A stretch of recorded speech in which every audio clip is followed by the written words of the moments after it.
एक अद्वितीय रत्न।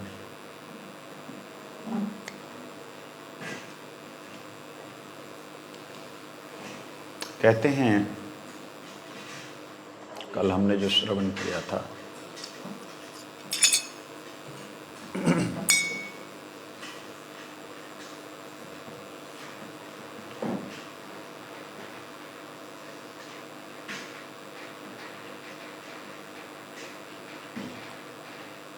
कल हमने जीव शक्ति के विषय में थोड़ा सा श्रवण किया था और माया शक्ति के विषय में श्रवण करना था। जो सच्चिदानंद तत्व है, जो परब्रह्म तत्व है, जिसमें सब कुछ है, जिसके द्वारा सब कुछ है, उससे बाहर कुछ है ही नहीं, कल्पना भी नहीं की जा सकती। तो उसका प्रभाव तो होगा, चाहे वो अंधेरा है, अंधेरे में भी उजाले का आभास तो होगा। डायरेक्ट ना हो, इनडायरेक्ट वे से तो होगा ही होगा। जैसे रात को सूर्य ना रहने पर नक्षत्रों, तारों और चंद्र के द्वारा मालूम पड़ता है कि उसको चमका रहे हैं, हम पीठ करे बैठे हैं। रिफ्लेक्शन हमें चंद्र से मिल रही है रोशनी, और ग्रहों से मिल रही है रोशनी। उन्हें चमका रहे हैं, हम डार्कनेस में इसलिए क्योंकि हम विमुख हो गए हैं, वो उन्मुख है।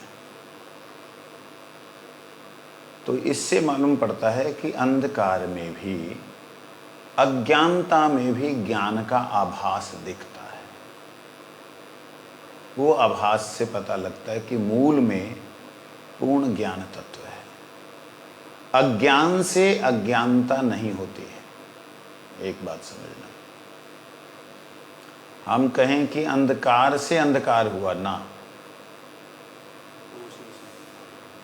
रोशनी से अंधकार है। रोशनी के कारण अंधकार प्रतीत होता है, वास्तविकता में अंधकार नहीं है। जी बात। तो यहाँ पे हमने कल श्रवण किया था संधिनी, संवित, आह्लादिनी, जो स्वरूप शक्ति की वृत्तियां हैं। यहाँ कृष्ण को शक्ति कहा है, स्वरूप शक्ति। स्वरूप शक्ति की वृत्ति, क्रिया, स्वभाव, वो क्या है? सत चिद आनंद। सत संधिनी, चिद संवित और आनंद आह्लादिनी। ये सच्चिदानंद तत्व को चाहे वो गौड़ीय वैष्णव हो, चाहे अन्य वैष्णव हो, चाहे वो ब्रह्मवादी हो, चाहे ब्रह्मविद हो। ब्रह्मवादी और ब्रह्मविद में शायद आपको अंतर नहीं मालूम। ब्रह्मवादी उन्हें कहते हैं जिनको ब्रह्म का ज्ञान तो नहीं है, लेकिन ब्रह्म की बात करते हैं, वार्तालाप करते हैं, ब्रह्मवादी हैं। ब्रह्मविद वो हैं जो जान गए। तो इसलिए जो भी हैं, जितने भी हैं, यहाँ तक कि नास्तिक लोग भी सच्चिद आनंद को मानते हैं। किस तरीके से मानते, आज हमें पता लगेगा कि माया के रूप से मानते हैं। ठीक है ना? वो भी मानते हैं, लेकिन वो माया के अधीन, माया के अनुसार हो करके मानते हैं। कैसे मानते हैं जी? ना ब्रह्म को, नास्तिक लोगों की बात है। उन्हें ब्रह्म क्या मानना उन्होंने? नास्तिकों में सच्चिद आनंद को स्वीकार करना किस प्रकार से होता है, वो भी आज हम सुनेंगे। तो मूल रूप से हम कल श्रवण कर चुके हैं। जो स्वरूप शक्ति की 3 वृत्तियां हैं, उन 3 वृत्तियों में जो संधिनी है, वो जितने भी धाम हैं, धामवासी हैं, और उस धाम के जितने भी अवयव हैं, जो भी तत्व हैं, वो प्रकट करते हैं। ध्यान रखने वाली बात है, तीनों वृत्तियां एक तत्व की हैं। तो यूं समझ सकते हैं अपने आप को, स्वरूप शक्ति अपने आप को प्रकट करने के लिए, या अपने आनंद को प्रकट करने के लिए जिस स्वरूप से अपने आप को प्रकाशित करती है, चाहे वो कलेवर हो, चाहे जहां रहना हो वो हो, तो वह तत्व जो है संधिनी शक्ति है। संधिनी शक्ति का दूसरा नाम है बल शक्ति। तो ज्ञान बल क्रिया आया था ना श्लोक, ज्ञान बल क्रियाश्च, ज्ञान बल और क्रिया, तो उसी की वृत्ति जो बल है, अपनी शक्ति, तो शक्ति से ही अपना दर्शन कराती है। तो उस शक्ति को हम लोगों ने अलग समझ लिया है कि बलराम जी जो हैं कृष्ण से अलग हैं, कृष्ण लीला में उनका राधा रानी के साथ में कोई कृष्ण के साथ हैं तो प्रवेश नहीं है, ऐसा हमने समझ लिया है। वास्तविकता में ये सिर्फ लीलागत है, लीला में ही है, अन्यथा तत्व तो एक है। ज्ञानम ब्रह्म, ज्ञान ब्रह्म ही परम तत्व है।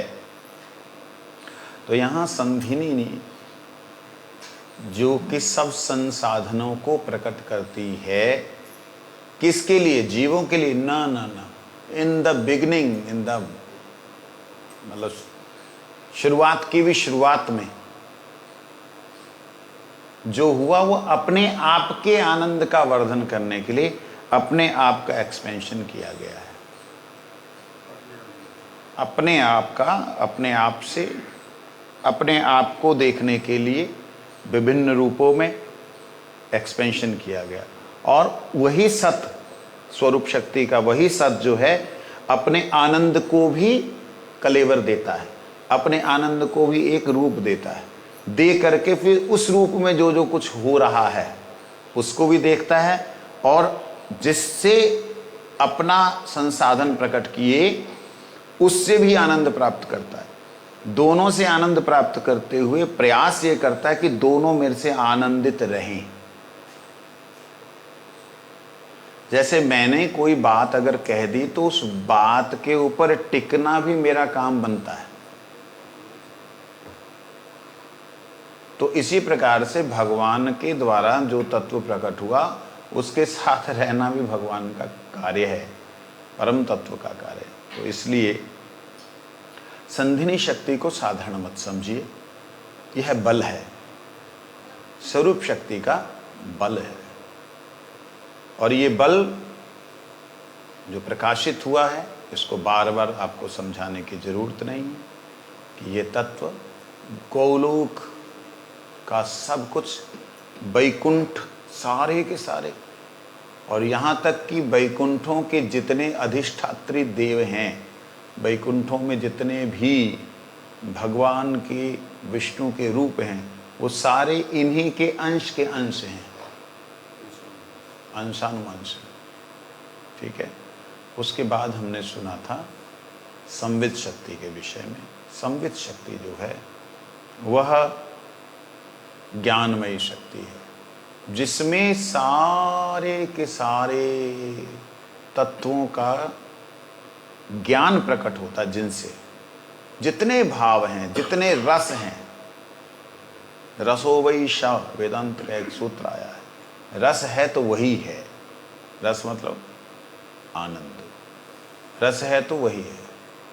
तो वह जो है कैसा है, कितने रस हैं? कहते अनंत हैं, अनंत रस हैं जी। हमने तो 5 ही सुने थे, 5 मुख्य हैं, 7 गौण हैं। इन 12 को अगर थोड़ा इधर से थोड़ा उधर से लिया जाए तो अनंत बन जाएंगे। जैसे 1 से 9 तक की गिनती है। कितनी गिनती है? 0 भी बीच में है। 1 से 9 तक की गिनती है, लेकिन इसी गिनती को आप अनंत कहते हैं। क्यों कहते हैं? 9 पहले आ गया, 2 बाद में चला गया, 1 इधर आ गया, वो उधर, ऐसे ऐसे ऐसे ऐसे तो अनंत हो जाएगी। इसी प्रकार से भगवान के जो आनंद स्वरूप रस हैं वो अनंत हैं, परंतु 12 दिखलाई देते हैं। 0 से 9 तक 10 जो नंबर्स हैं, 10 जो संख्या है वो दिखलाई देती है, वास्तविकता में तो अनंत है संख्या, इस प्रकार से। ठीक है, तो ये हमने श्रवण किया था कि संवित शक्ति का ये प्रभाव है कि उसमें समस्त रस हैं, समग्र रस है, समग्र वीर्य है, समग्र ऐश्वर्य है। तो परंतु उससे एक और कार्य होता है, उसी चिद से जीव प्रकट होता है, उसी चिद से माया प्रकट होती है। ये क्या चीज है? जीव क्या कृष्ण का अंश है? नहीं तो, क्योंकि कृष्ण ने स्वयं कहा है, मवैवंश जीवलोके जीवभूत सनातना, मेरा ही अंश है जीव, सनातन है। तो आप उसे नहीं मानोगे, आप अपनी कपोल कल्पना करोगे। मेरे को एक परम विद्वान संत, नाम नहीं कहूँगा, बहुत नाम है उनका दुनिया में, उन परम विद्वान संत ने ये बात, तर्क हुआ था तो उन्होंने ये बात कही, मवैवंश जीवलोके जीवभूत सनातना, ऐव का अर्थ क्या है? मैंने कहा स्वामी जी, ऐव का अर्थ संस्कृत में होता है निश्चय, ही, मेरा ही जहां लगता वहां निश्चय होता है ना। मैंने कहा संदेहात्मक। वो क्रोधित हो गए, उनके साथ में आसमान पे क्रोध होता नहीं, उनमें कभी देखा नहीं, लेकिन वो ऐसा क्रोध प्रदर्शित किया कि जिससे मेरी अक्ल ठिकाने आए। मैंने कहा संशयात्मक। कहते आप परम विद्वान हैं, मैं मूर्ख हूँ, फलाना ठिकाना। गुरु जी से कम उम्र हो गई, 10-12-20 साल, 10-20 साल कम होंगे बस, परंतु बहुत गुस्सा हो गए। बाद में मैं आधा पौना घंटा बैठा रहा, उठ करके उनके पास गया तो उन्होंने बोला, आप मेरे से वयस में कम हैं, आश्रम में भी छोटे हैं। ब्रह्मचारी था, आश्रम में भी छोटे हैं, शायद विद्या में भी छोटे हैं। मैं कहा जी महाराज जी, फिर आपने इतने लोगों के बीच में मेरी बात को खंडन क्यों किया? मैंने कहा आपने पूछा था। अच्छा ठीक है, तो जो हो, उसके बाद जो भी है उन्हें मेरा प्रणाम है, मैं उनके प्रति मेरी अटूट श्रद्धा है। ऐसा नहीं है कि मैं उनको निंदा करने के लिए उनके बारे में बोल रहा हूँ, ये एक लीला है उनकी, ऐसा ही मानता हूँ। बाद में उन्होंने पूछा नहीं कि आपने संशयात्मक क्यों कहा, अगर कहते तो बोल सकता था। आपके पास में ये आए हैं परिवार, छोटा सा बच्चा है, आपने बोला कस्य पुत्रः, किसका पुत्र है? त्वमैव पुत्रः, आपका ही पुत्र है महाराज। तो यहाँ ही जो निश्चयात्मक है या संदेहात्मक है? आप बोलिए, आप बोलो। आपका ही पुत्र है, ये अगर कोई शिष्य अपने गुरु को कहता है तो यहाँ ही जो है निश्चयात्मक है या संशयात्मक है?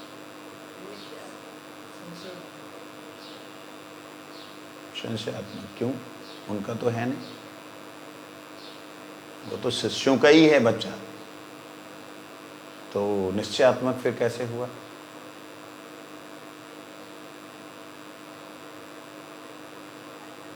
आपकी कृपा से हुआ है।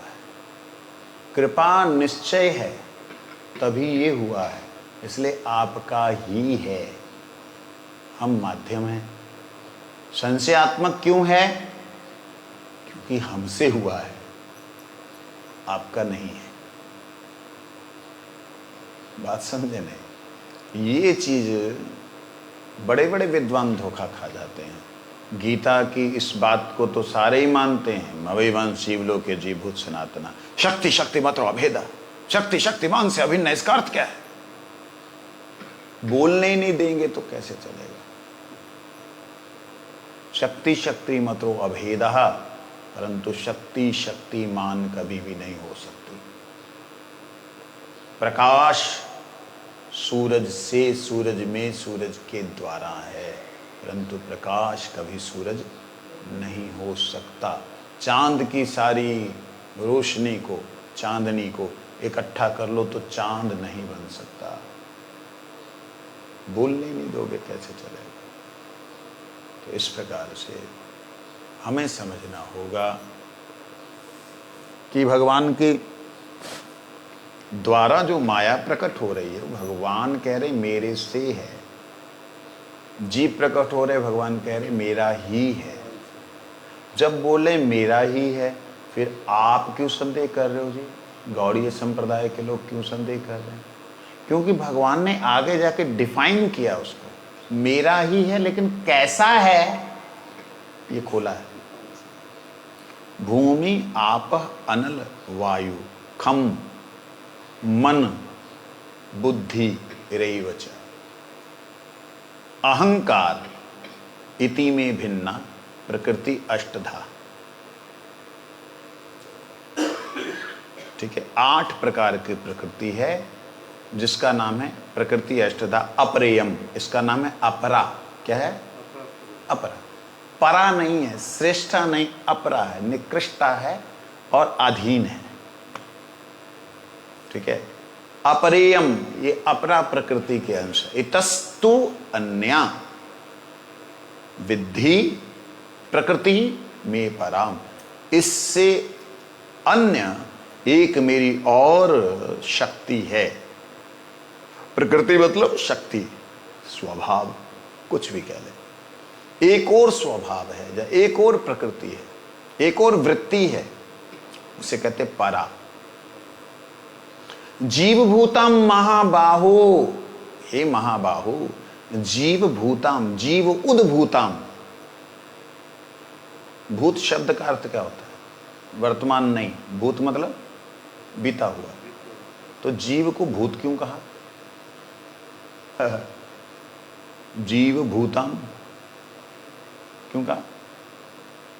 क्योंकि अभी वो जीव है, जीवन धारण किया हुआ है।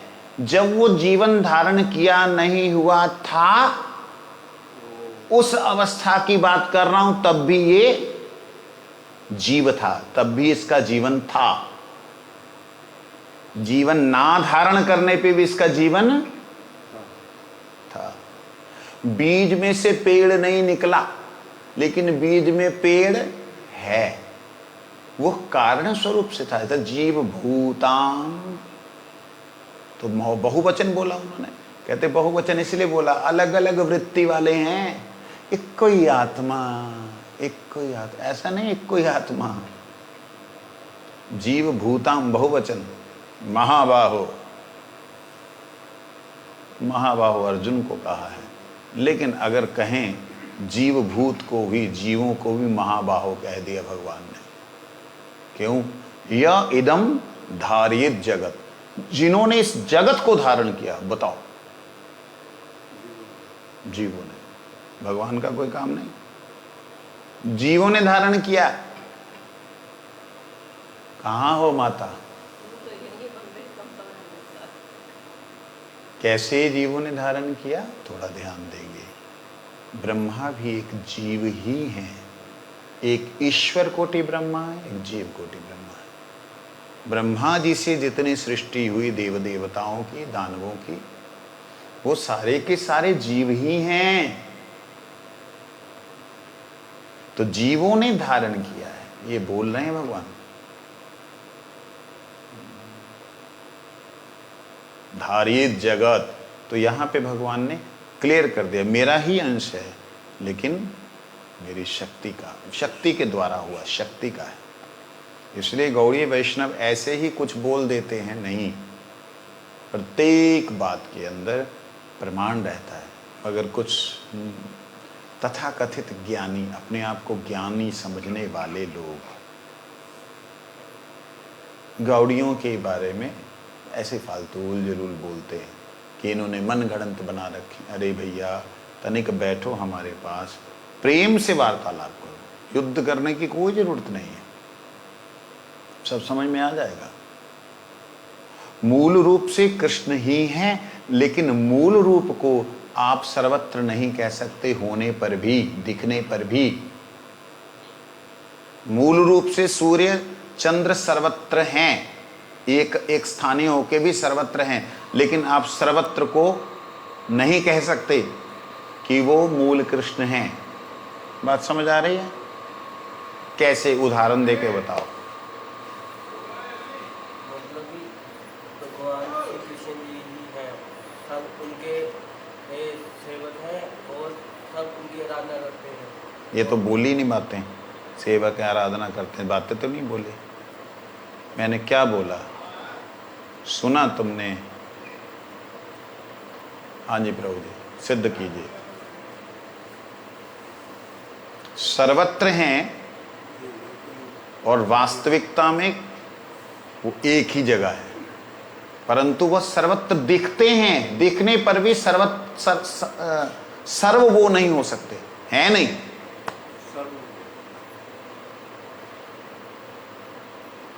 कैसे? उदाहरण, आप उदाहरण दो। सूर्य है, ध्यान से सुनो। सर्वत्र है, चाहे अमेरिका में चले जाओ, चाहे यहाँ पे दे रहे हैं, वहाँ रात्रि हो गई, क्योंकि वो बीच में छाया है, तो सर्वत्र है। यहाँ भी है, वहाँ भी है, पूरे ब्रह्मांड में है, लेकिन सर्व नहीं है। सूर्य की रोशनी भी कहीं से आ रही है, वो कहाँ से आ रही है? भगवान से। सूरज का प्रकाश जो सूरज हमें दे रहा है वो भी ब्रह्म का ही प्रकाश है, भगवान की ही शक्ति है, एक बात। और दूसरा, सूरज का प्रकाश आने से एक छोटी सी किरण के, 1000 बार इस उदाहरण को दे चुका हूं, क्यों नहीं समझ आता? मेरी समझ में नहीं आ रहा। छोटी सी किरण से भी आप ऐसे देखेंगे सूरज आपको पूरा गोल नजर आएगा, पूरा चंद्र नजर आएगा, इतनी सी किरण में भी। आता है कि नहीं आता?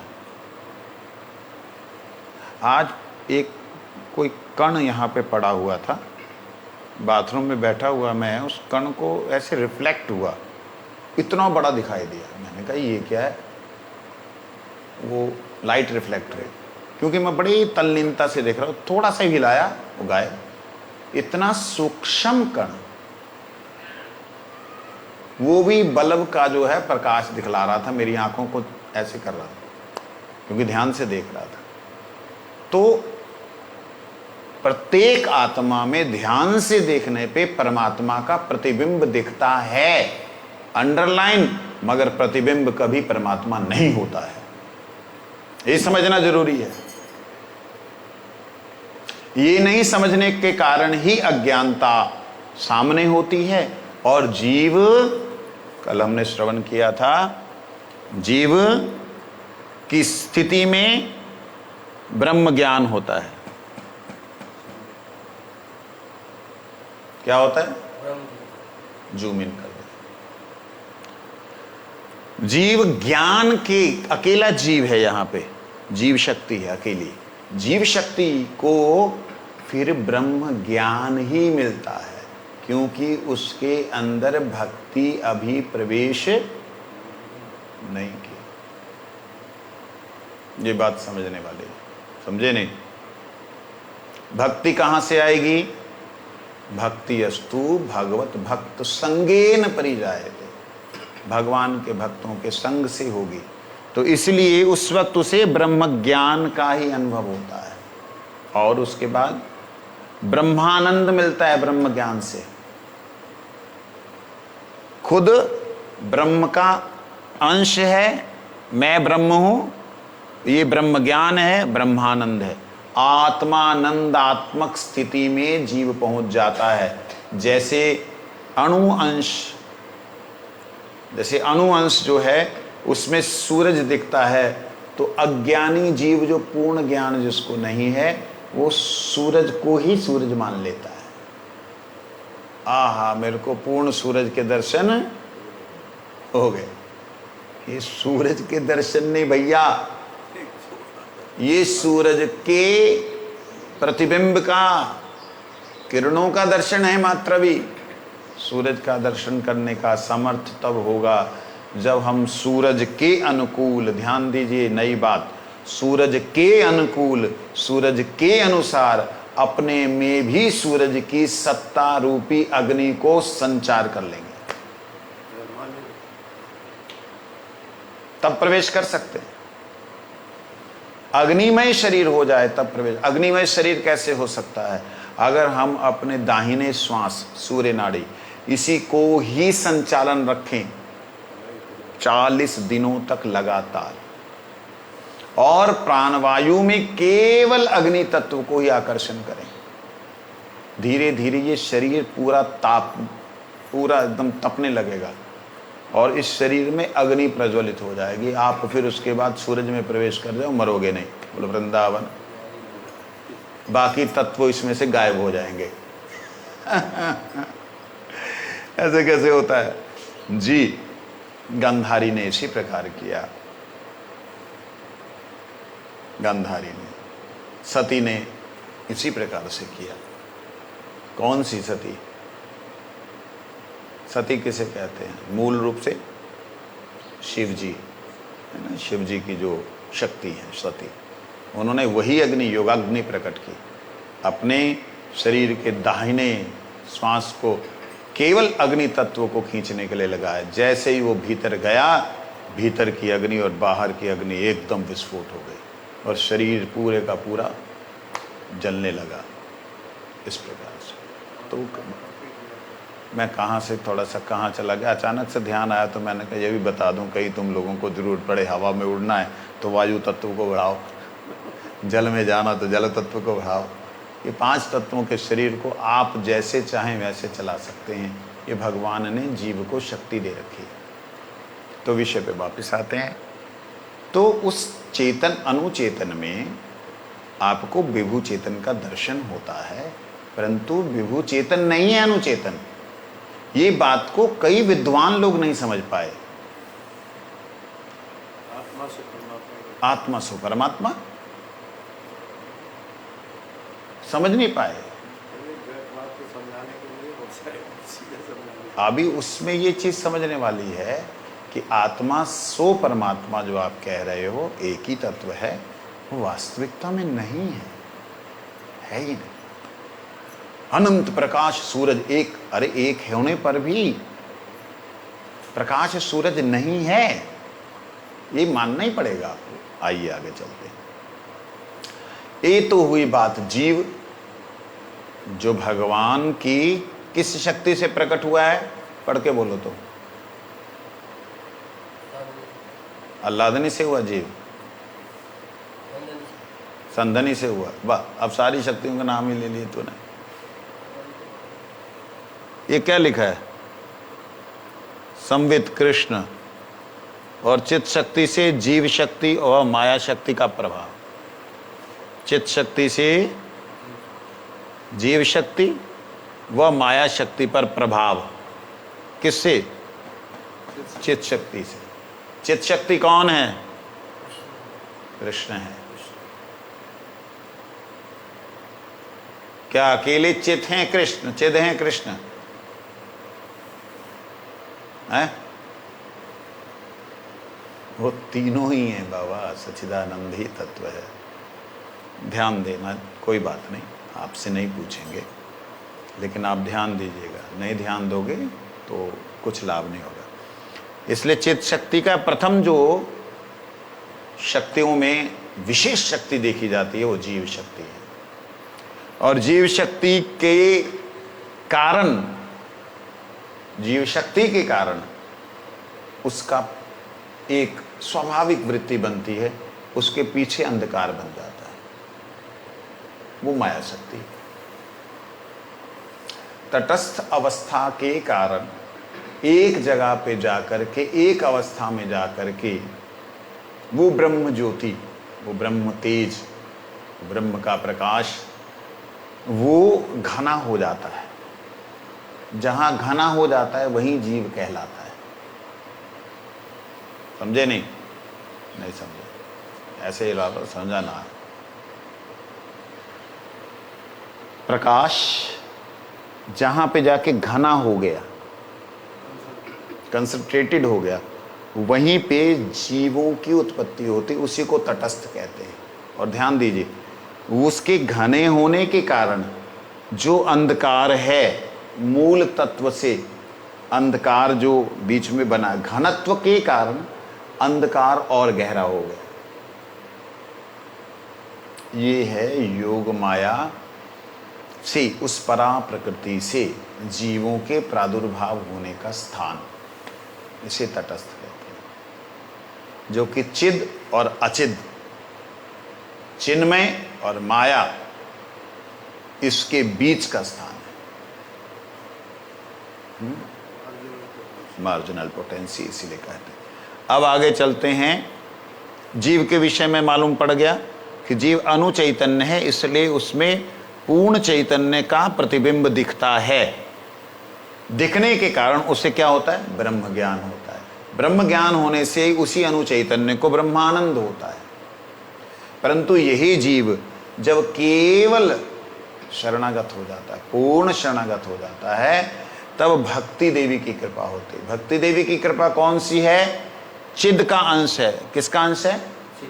चिद का। भक्ति देवी की कृपा मतलब श्रीमती राधा रानी जी की कृपा होती है। तो वो जब शरणागत होता है तब होती है। जब शरणागत नहीं होता, अहम ब्रह्म सोहम सोहम, अयम आत्मा ब्रह्म, प्रज्ञानाम ब्रह्म इत्यादि बोलता रहता है। जब वो मानता ही नहीं है, स्वीकार ही नहीं करता है श्री राधा जी की करुणा को, कृपा को, तो उसके हृदय में भक्ति का संचार नहीं होता। नहीं होने के कारण केवलम ज्ञानम ज्ञान रूपम,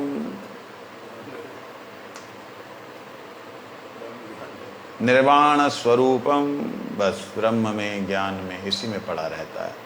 परंतु भाग्यशाली जीव उस ब्रह्म के महातेज को देख करके, अपनी अनुचैतन्यता का अनुभव करके, इस ब्रह्म का दर्शन करने पर भी ऐसे कुछ जीव होते हैं कि वो अपनी अनुचैतन्यता का अनुभव करते हुए ब्रह्म के शरणागत होते हैं, उस तेज के शरणागत होते हैं। जैसे उस तेज के शरणागत होते हैं, ब्रह्म में जो आनंद सत्ता है वो उस पर कृपा कर देती है।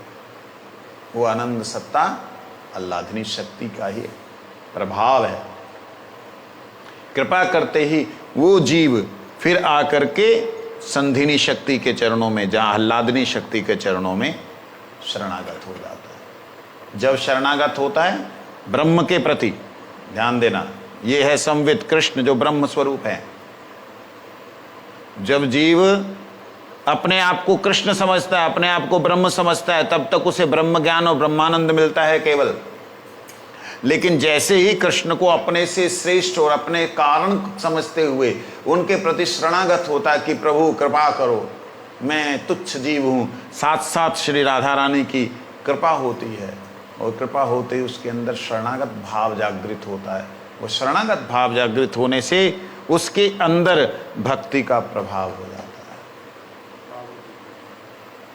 और जैसी भक्ति का प्रभाव होता है, ये तटस्थ अवस्था की बात कर रहा हूँ, जैसी भक्ति का प्रभाव होता है, साक्षात बलराम जी उन्हें उनके अनुसार, किनके अनुसार? कृष्ण के अनुसार, सेवा के अनुसार योग्यता प्रदान करते हैं, भाव प्रदान करते हैं, कलेवर प्रदान करते हैं।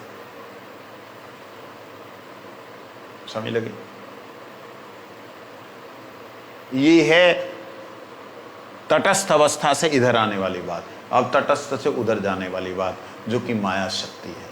वहां जाने से जीव के अंदर, जहां माया के अंदर इसी सच्चिदानंद तत्व का कौन सा रूप प्रकट होता है, वो हम देखें अभी। माया शक्ति में जो संधिनी है, जो बल तत्व है, जो अनुचैतन्य के रूप में प्रकाशित है, वही माया में, माया शक्ति के अंदर, विशाल माया शक्ति जिसमें अनंत जीव, अनंत ब्रह्मांड घूम रहे हैं, उस विशाल माया शक्ति में किस रूप से वो प्रतिभासित होते हैं?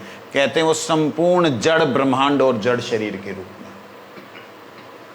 में। जड़ ब्रह्मांड और जड़ शरीर। यहाँ चेतन ब्रह्मांड, ब्रह्मांड नहीं कहेंगे, वहाँ चेतन वैकुंठ,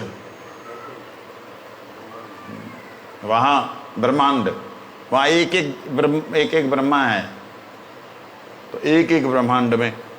और फिर उसके बाद जड़ शरीर, उसी माया शक्ति में जो कृष्ण, जो संवित शक्ति है, जो कि ब्रह्म ज्ञान के रूप में थी चैतन्य के स्वरूप, जब न्यूट्रल अवस्था में, जीव की जो न्यूट्रल अवस्था है, जीव के तटस्थ अवस्था में, या जीव जब वापिस ब्रह्म ज्ञान में आता है, उसी तटस्थ में आता है, वो जो संवित कृष्ण जो सत्ता है वो यहाँ ब्रह्म ज्ञान में थी, वहां क्या हो गया? संवित अवस्था में भौतिक ज्ञान,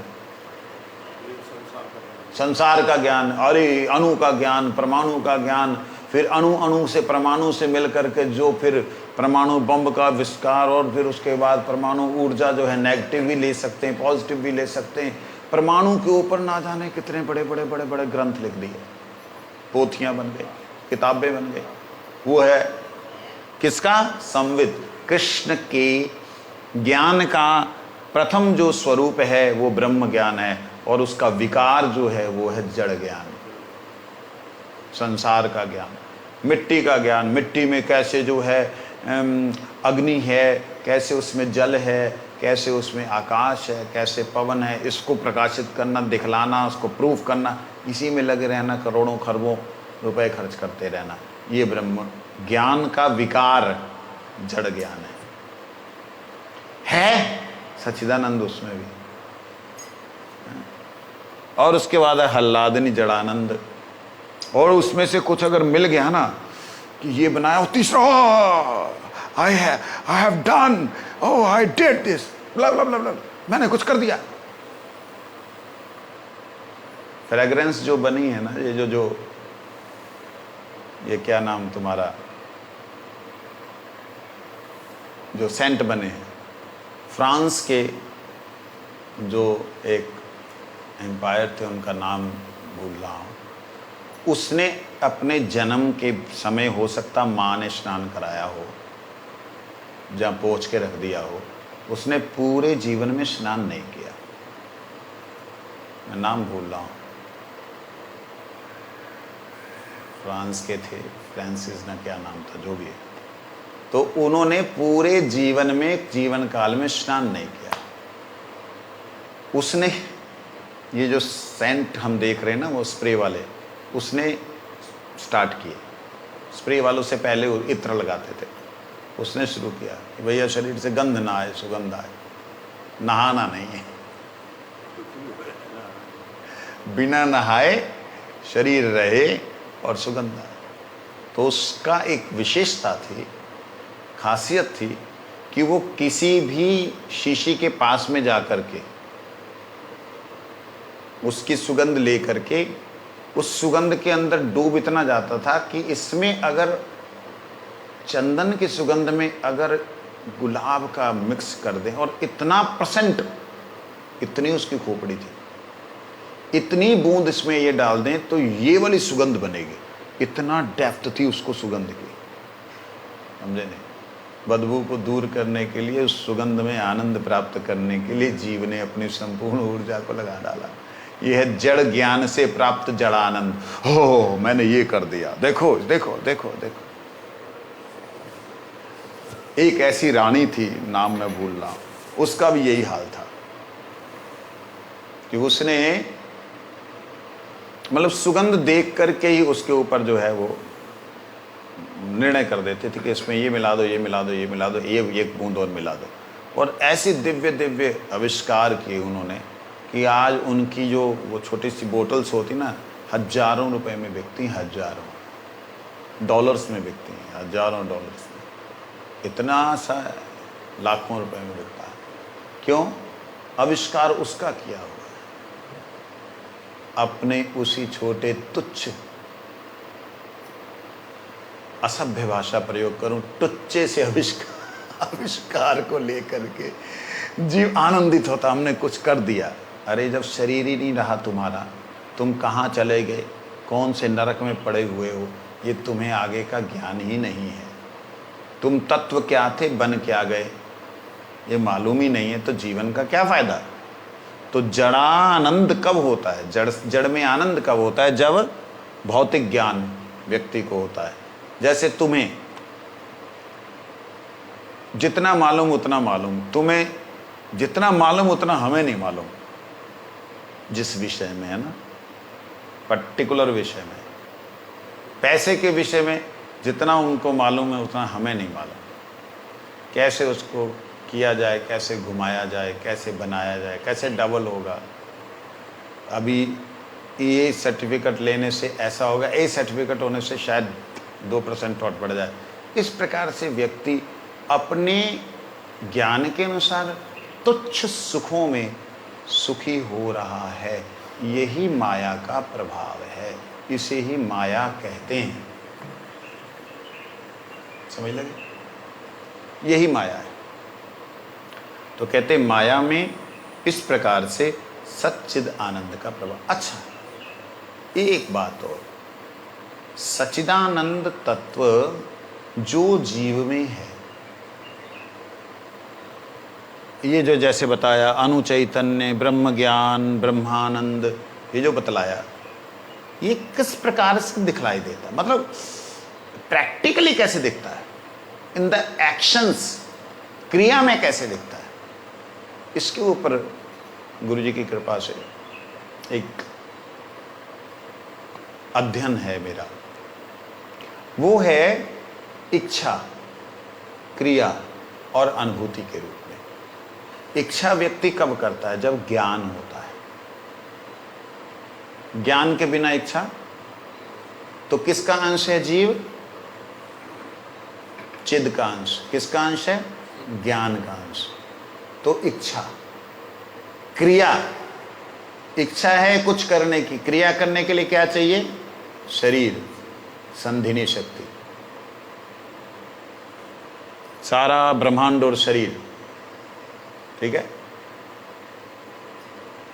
इच्छा, क्रिया। अनुभूति, अनुभूति में सुख या दुख, ये दोनों ही, सुख और दुख जो है ये अनुभूति में, मतलब आनंद के अभाव में दुख, आनंद की अनुभूति में सुख। आनंद दोनों में ही है, अभाव में भी आनंद है, आनंद का अभाव, उसमें आनंद है। आनंद का अभाव, आनंद नहीं है बोलने से भी आनंद शब्द रहेगा ही रहेगा। बात समझ रहे हैं? कुछ तो है, जीरो नहीं। हाँ, तो आनंद का अभाव भी अनुभूति शब्द। तो इच्छा, क्रिया, अनुभूति, चिद, सत, आनंद। क्रिया होगी कैसे? बिना शरीर के हो सकती है? हो ही नहीं सकती। तो क्रिया जड़ शरीर से भी होती है और क्रिया चैतन्य शरीर से भी होती है। चैतन्य शरीर से कैसी होती है क्रिया? चैतन्य शरीर से क्रिया होती है संधिनी के रूप में। सॉलिड है इसीलिए सोच पा रहा है, सॉलिड है इसीलिए सोच पा रहा है ही नहीं, सोचेगा क्या? है ही नहीं तो ज्ञान कहां है? कोई तत्व है, उस चैतन्य सॉलिड है, स्वरूप है। समझ आ गई? तो मेरे ख्याल से अब हमें शक्ति तत्व को प्रणाम कर देना चाहिए, आगे बढ़ना चाहिए। प्रश्न आया था कि यदि शक्ति तत्व के विषय में आपने बता ही दिया इतना सब कुछ, तो फिर बचा क्या? क्या बचा? फिर क्यों कह दिया अचिंत है? वो है ना, अचिंत भेदा भेद। फिर क्यों बोला अचिंत है? जब चिंतन कर ही लिया तो अचिंत क्यों कह दे रहे हो? जवाब दे रहे हैं बड़ा सुंदर। ब्रजनाथ जी ने कहा यदि शक्ति के समस्त कार्य इसी प्रकार चिंतनीय हैं, जैसे आपने बता दी, तब उसे अचिंत क्यों कहा गया? इसमें रघुनाथ दास बाबा जी महाराज कहते हैं, इन विषयों का पृथक पृथक रूप से चिंतन किया जा सकता है। जैसे हमने अलग अलग किया, ये संवित है, ये संधिनी है, ये हल्लादनी है, ये माया में ऐसे है, माया की शून्य अवस्था में ऐसे है। जैसे हमने अलग अलग किया तो समझ में आ गया, लेकिन अब यही अगर हम एक साथ करने की कोशिश करें कुछ समझ नहीं आएगा, क्योंकि माया किस में है? ब्रह्म में है। ब्रह्म कौन है? कृष्ण का, मतलब मूल परब्रह्म का प्रकाश तत्व है। प्रकाश किस में है? परब्रह्म में है। तो सब कुछ क्या हो गया? एक ही रह गया, सब कुछ ब्रह्म हो गया। तो ऐसा भ्रम हमेशा बना रहेगा। इसलिए एक एक तत्व का चिंतन किया तो थोड़ा चिंतन कर पाए, वो भी थोड़ा, वो भी थोड़ा। आप इसमें से किसी एक तत्व को समझे हो, बताओ प्रभु श्याम सुंदर जी, इसमें किसी एक तत्व का विस्तार कर सकते हो, बताओ किसी भी एक तत्व का, माया में से हो, जीव में से हो, कृष्ण में से हो, किसी भी एक तत्व, एक शब्द का विस्तार कर सकते हैं? कुछ भी एक्सप्लेनेशन?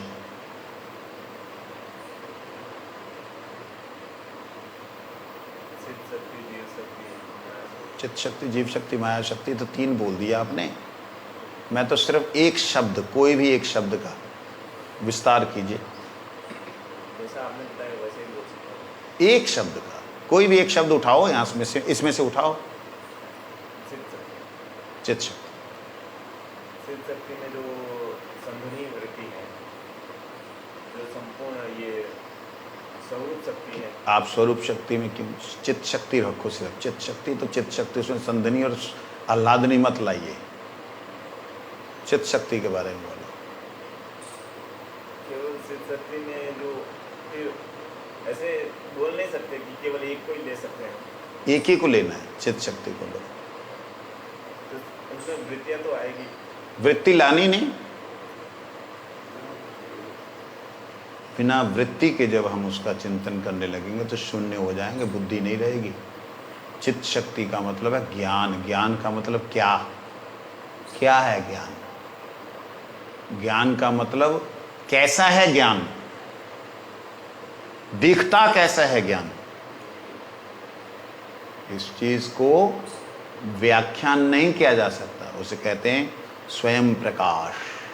ज्ञान जो है प्रकाशित नहीं किया जाता, किसी के द्वारा दिया नहीं जा रहा है, स्वयं प्रकाश। यही ज्ञान का, यही चित्त का एक विशेषत्व है। इसके अलावा कितना ज्ञान, कितना प्रकाश,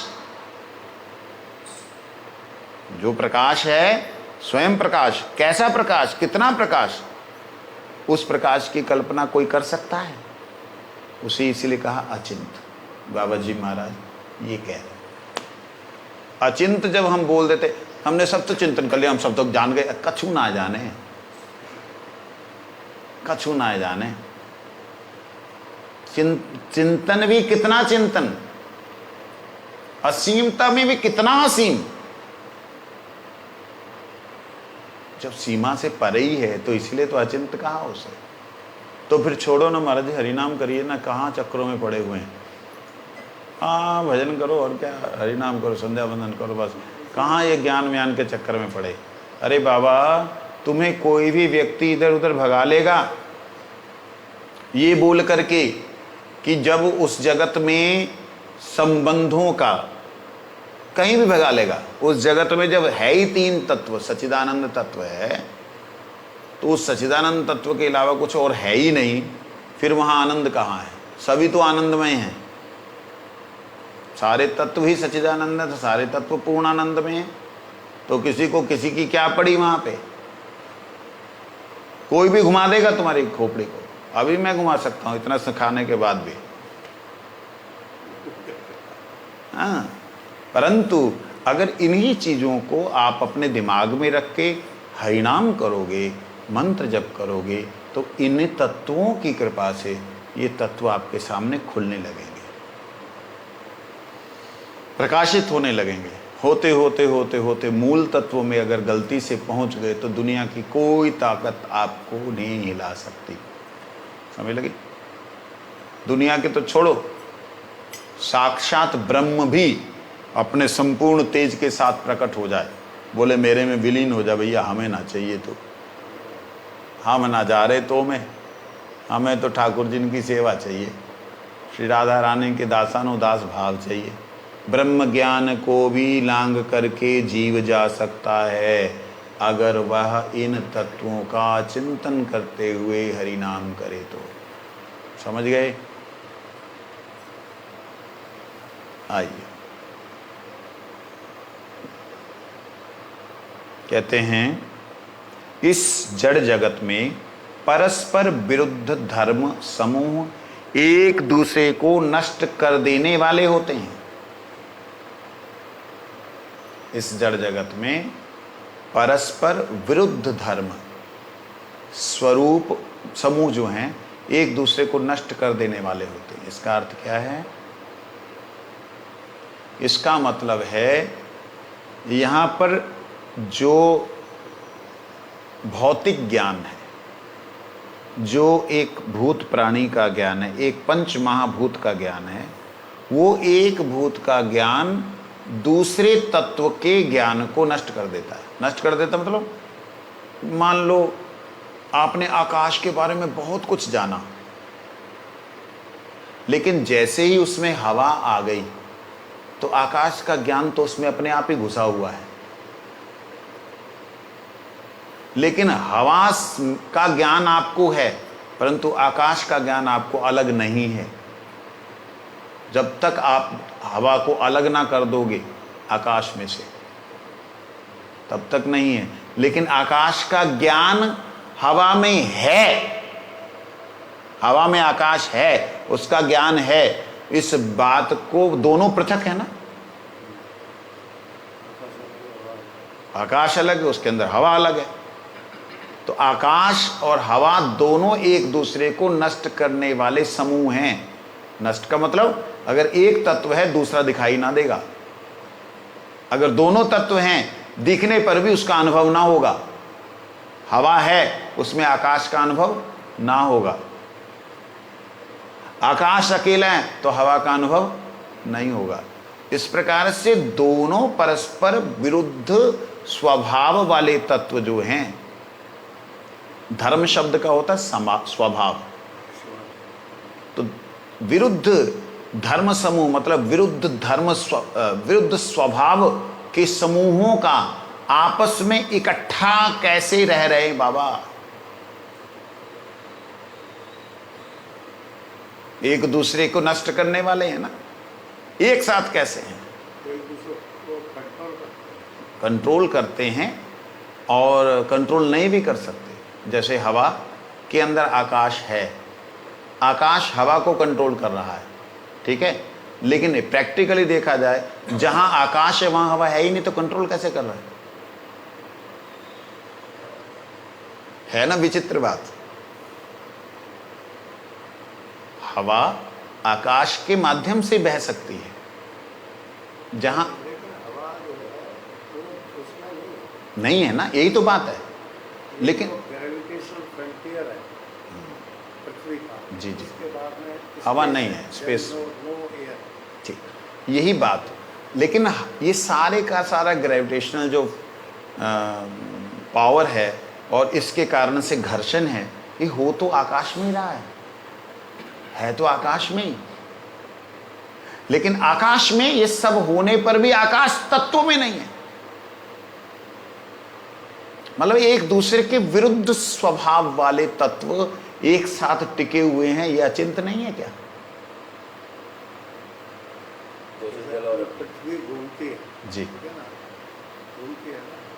अभी हमें अमेरिका जाना है तो एरोप्लेन बैठने का क्या है, जैसे अमेरिका है उतर जाओ, एक ऐसी चीज़ बना दो कि आप इस time and come down when America comes, ठीक है। लेकिन ऐसा नहीं होता। क्यों नहीं होता? Because all the atmosphere is also moving with the same speed as earth is moving due to the gravitation. This can be right if we make an instrument to pass the gravitational frontier of the earth. After that, if America will come, we can come. The money spent for going to that space will be more than going to the airplane. That's why we go to that. ये मेरे से question पूछा था, मैं I was student of 9th class in San Francisco में, तो card लेकर आए थे जिन्होंने न्यूटन के नियमों में कुछ रिसर्च किया था। He asked me this question, मैंने न्यूटन का जो सेकंड नियम है उस पर कुछ पढ़ाया था मुश्किल में। A thing which is moving in its speed will remain in the same speed until unless some force is applied. तब उसने ये क्वेश्चन किया, अच्छा, मैं एक क्वेश्चन पूछता हूँ। तो अजमेर के रहने वाले थे, नालडे के साइंटिस्ट अमेरिकन, कि आपको यदि अमेरिका जाना है, यू नो दैट पृथ्वी घूम रही है, ऊपर चले जाओ। भाई सिंपल सी बात है, अब पृथ्वी 2000 किलोमीटर प्रति घंटा की रफ्तार से, लगभग 2000 किलोमीटर प्रति घंटा की रफ्तार से घूम रही। 2000 किलोमीटर प्रति घंटा, समझ पा रहा है? सो रहा है? ये समझ नहीं आया 2000 किलोमीटर प्रति घंटा सो रहा है क्या? ये इतनी चीज़ नहीं समझ आ रही। पृथ्वी घूम रही है तो आप बाहर निकल जाओ, वो तो घूम करके वहाँ आएगी, वापस आ जाओ, सिंपल सी बात है। लेकिन इसके साथ साथ 7 लेयर्स और हैं जो पृथ्वी के साथ पूरी की पूरी घूम रही है। वो जो 7 लेयर्स हैं वो फिर अलग सब्जेक्ट हो जाएगा, उसको थोड़ा छोड़ देते हैं। तो कहने का अभिप्राय, आकाश में हवा नहीं है तभी वो आकाश कहलाया है, परंतु ध्यान देने योग्य बात है, आकाश में ही हवा का प्रवाह चल रहा है, सारे का सारा आकाश में ही चल रहा है। ये जो घूम रही है पृथ्वी, आकाश ना हो तो घूमे कहाँ? ठीक है ना? ये बात, एक दूसरे के विरुद्ध स्वभाव वाले तत्व एक साथ हैं, इससे बड़ा आश्चर्य, इससे बड़ा अचिंत और क्या होगा। वंशा कल्पष्ट पास पतितानां के अष्टभ्यो नमः।